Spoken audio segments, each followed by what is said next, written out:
I've not made a Laplace transform video in like over a year, I think.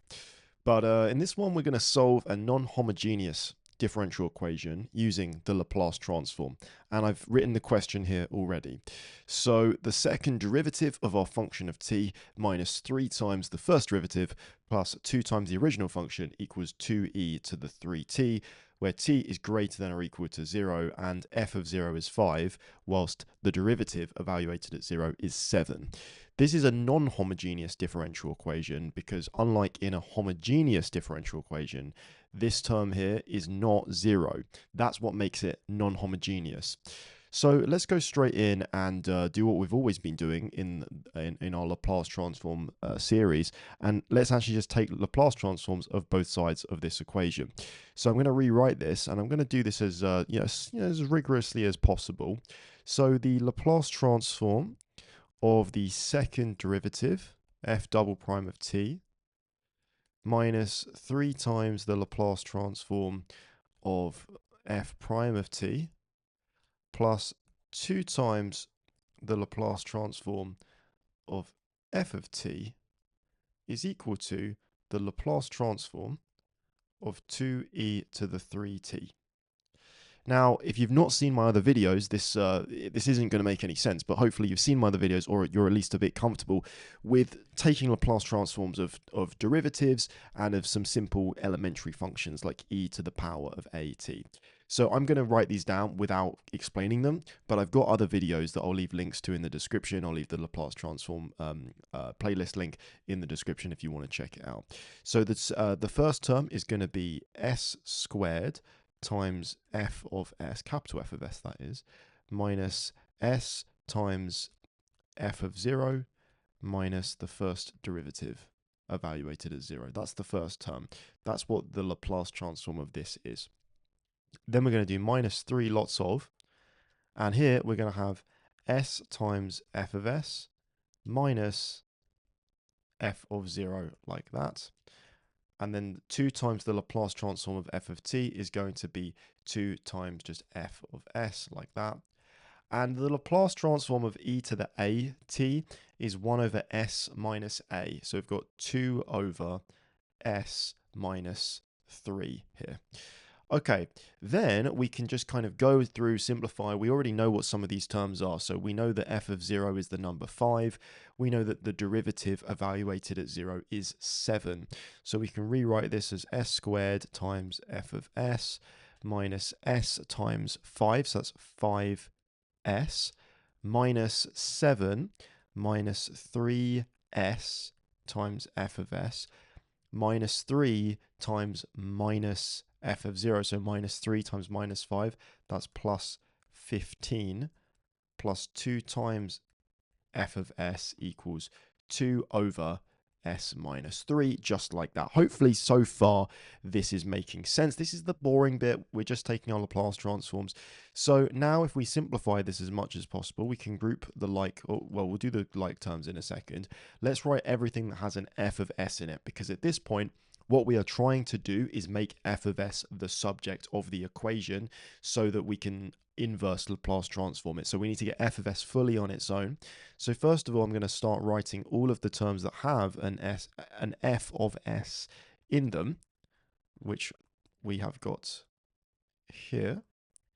And then I'm going to add everything else to the other side. So this is 2 over s minus 3. And what did we leave? So we've got a 5s there, so plus 5s.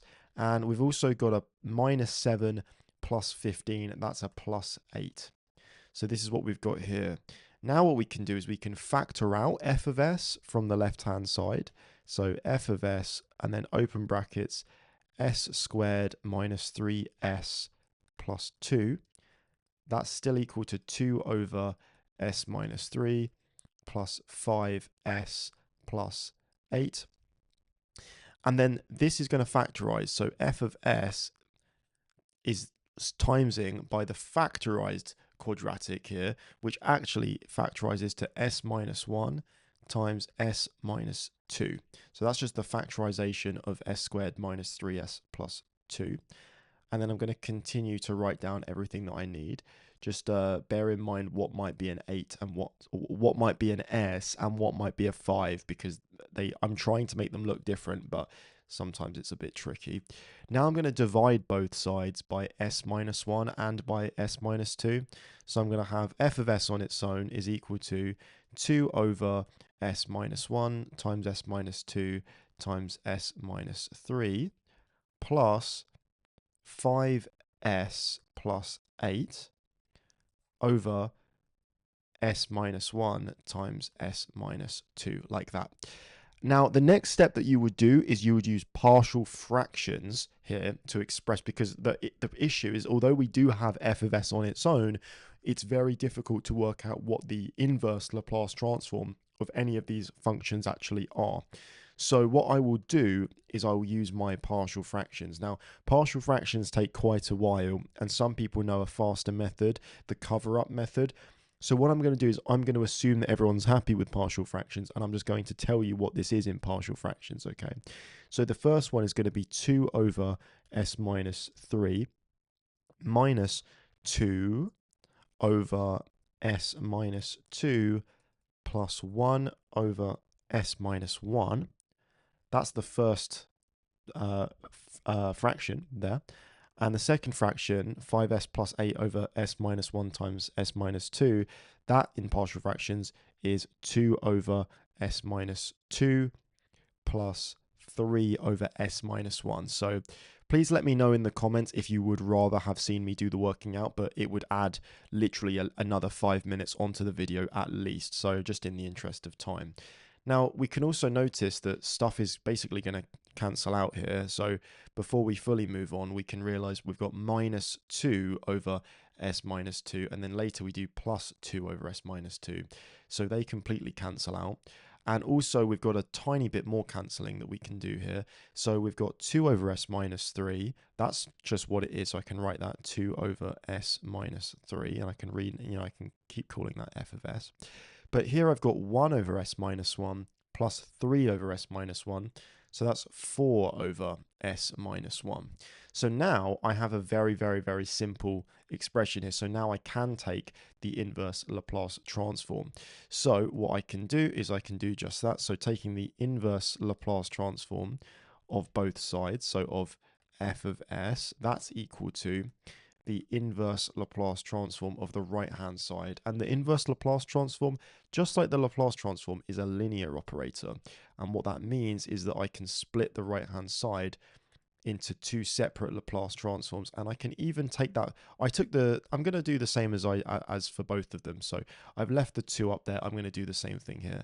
So I was going to take the 4 out, but I didn't take the 2 out of the first one. So I'm just going to keep going like that.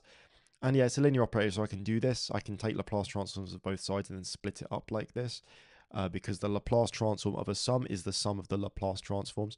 The inverse Laplace transform of capital F of s, by definition, is lowercase f of t, which is the function that we're looking for. And that's equal to the inverse Laplace transform of 2 over s minus 3. And again, if you know your Laplace transforms, you know that this is going to be 2e to the 3t. And the other one is going to be 4e to the 1t, like that. And we are done, but I'm just going to write down what I've done here. So the inverse Laplace transform of, let's say, a over s minus b, or something like that. This is equal to a e to the bt. Okay, so that's what I've just used that basically. And that's the answer. So this is really nice, because although I know I skipped the steps for the partial fractions, and look, don't get me wrong, it's still quite a lot of work. But this is nice because we've actually solved this second order ordinary differential equation that's also non-homogeneous with boundary conditions. F of 0 is 5, f prime of 0 is 7. And we've just done a bunch of algebra, and what we've done is we've essentially transformed, Laplace transform mentioned, we have transformed a differential equation into an algebraic one, solved that, and then we've got the answer to our differential equation. So it's super, super, super nice. But I'm going to keep making Laplace transform videos because I took a break of, I guess, over a year. Haven't made a Laplace transform video in ages, but I'm going to get back into it because I do miss it. So Look out for more Laplace transform videos on this channel coming at you very soon. As always, guys, thank you so much for watching. I highly appreciate it, and I'll see you in the next one. Cheers.